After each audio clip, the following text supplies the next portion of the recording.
আজকে এই ভিডিওতে দাঁতের যন্ত্রণার সবথেকে ভালো একটি ট্যাবলেট দেখাবো। তো চলো আজকের ভিডিওটা শুরু করা যাক। ডিসপ্লের সামনে আপনারা যে ট্যাবলেটটি দেখতে পাচ্ছেন, এই ট্যাবলেটটির নাম হচ্ছে টিল্যাক ট্যাবলেট এবং এই টিল্যাকের যেই কম্পোজিশনটি আছে সেটি হচ্ছে কেটোরোলাক্টোমেথামিন ট্যাবলেট। এই ট্যাবলেটটি শুধুমাত্র দাঁতের যন্ত্রণার জন্যই বানানো হয়েছে এবং দাঁতের যন্ত্রণা ছাড়া আরও অন্য কাজে ডাক্তাররা ব্যবহার করে, সেগুলো ডাক্তারদের অভিজ্ঞতার ওপরে ডিপেন্ড করে।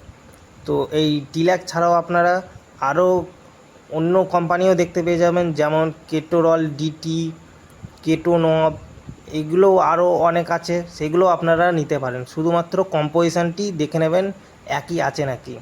যেমন কেটোরল ডিটি কথার মানে হচ্ছে আপনারা এই ট্যাবলেটটি দুরকমভাবে আপনারা খেতে পারবেন।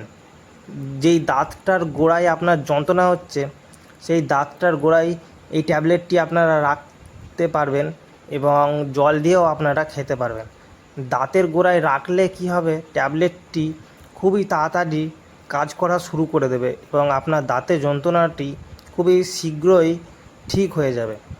এই ডিটি কথার মানে হচ্ছে এটা। এবং আপনারা এই ট্যাবলেটটি খাবেন কিভাবে? খাওয়ার নিয়ম হচ্ছে, এই ট্যাবলেটটি দিনে একটি করে দেয়া হয়। যাদের প্রচণ্ড দাঁতের যন্ত্রণা তাদের দিনে 2টো বা 3টেও দেওয়া হয় এবং এই ট্যাবলেটটি শুধুমাত্র 5 দিনের জন্যই দেওয়া হয়। 5 দিন বা ডাক্তাররা SOS লেখে। SOS কথার মানে হচ্ছে আপনার যখন প্রয়োজন পড়বে তখনই আপনারা এই ট্যাবলেটটি নেবেন। যখন আপনার প্রচণ্ড দাঁতে যন্ত্রণা হবে তখনই আপনারা এই ট্যাবলেটটি ব্যবহার করবেন এবং এই ট্যাবলেটটি 5 দিনই নেবেন, 5 দিনের বেশি আপনারা নেবেন না, তাহলে কিডনিতে আপনার প্রবলেম হতে পারে।